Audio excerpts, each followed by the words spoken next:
Непристойно монашеско поведение. Това искаш да ми предложиш сега. Искам да ти го предложа, но предупреждаваме, че следващия материал не е подходящ за непълнолетни лица. Здравей, скъпи приятели, това съм аз, Бой Ваклинов.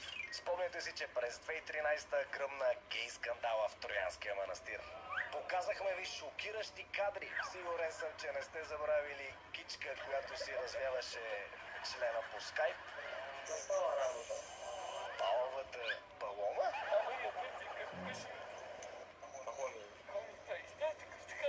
Той си има един, който се май разведе заради него. Държат се за ръка, след това в една кола, по няколко часа.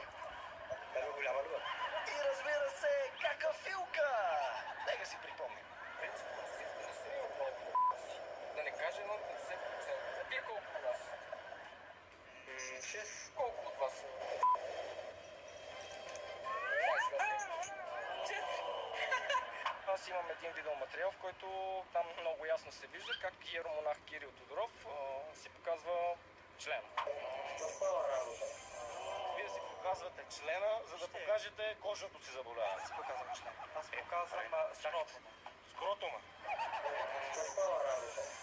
Много да са доста похотливи с нашите духовници. Какво правят тези хора? Какво е така най-характерно за тях? Ами, водят всякакъв друг живот, но не и духовен.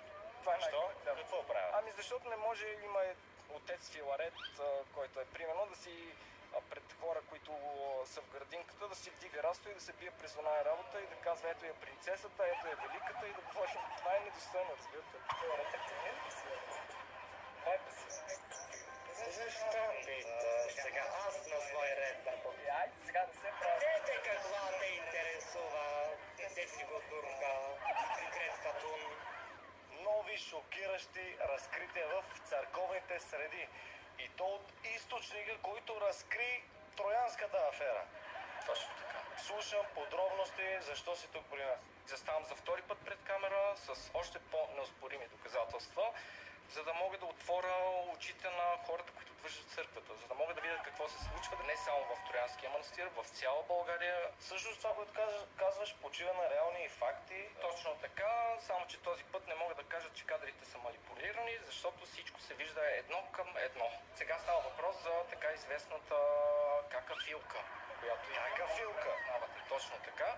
Вижте едно интервю от 2013, в което въпросът е какафилка коментира разврата в Троянския манастир. Реални ли са тези прякори?